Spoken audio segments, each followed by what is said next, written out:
लड़ी गईले नजरिया दरोगवा से। बहुत मज़ेदार नाच गीत नकटा झूमर लेके आई हूँ, आप लोग सुनिएगा ज़रूर। आप लोग के अच्छा लगे तो वीडियो को लाइक, चैनल को सब्सक्राइब जरूर कीजिएगा। आप लोग के दिल से धन्यवाद। लड़ी गईले नजरिया दरोगवा से, लड़ी गईले नजरिया दरोगवा से, सखी कैसे बताई सजनवा से, सखी कैसे बताई सजनवा से, सखी कैसे बताई। सासु जानी जई हैं ससुर जानी जई हैं, सासु जानी जई हैं ससुर जानी जई हैं, हमके निकाल दिए घरवा से, हमके निकाल दिए घरवा से, सखी कैसे बताई सजनवा से, सखी कैसे बताई सजनवा से, सखी कैसे बताई। लड़ी गईले नजरिया दरोगवा से, लड़ी गईले नजरिया दरोगवा से, सखी कैसे बताई सजनवा से, सखी कैसे बताई सजनवा से, सखी कैसे बताई।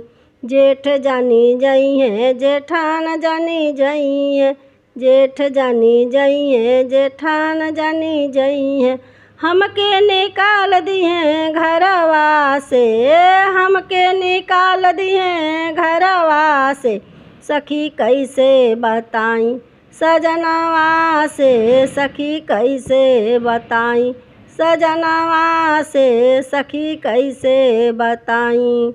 लड़ी गईले नजरिया दरोगवा से, लड़ी गईले नजरिया दरोगवा से, सखी कैसे बताई सजनवा से, सखी कैसे बताई सजनवा से, सखी कैसे बताई।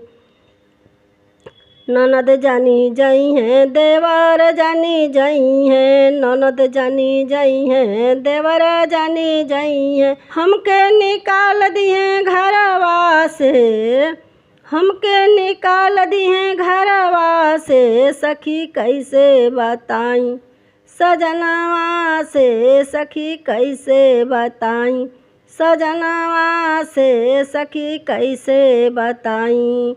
लड़ी गईले नजरिया दरोगवा से, लड़ी गईले नजरिया दरोगवा से, सखी कैसे बताई सजनवा से, सखी कैसे बताई सजनवा से, सखी कैसे बताई सजनवा से, सखी कैसे बताई।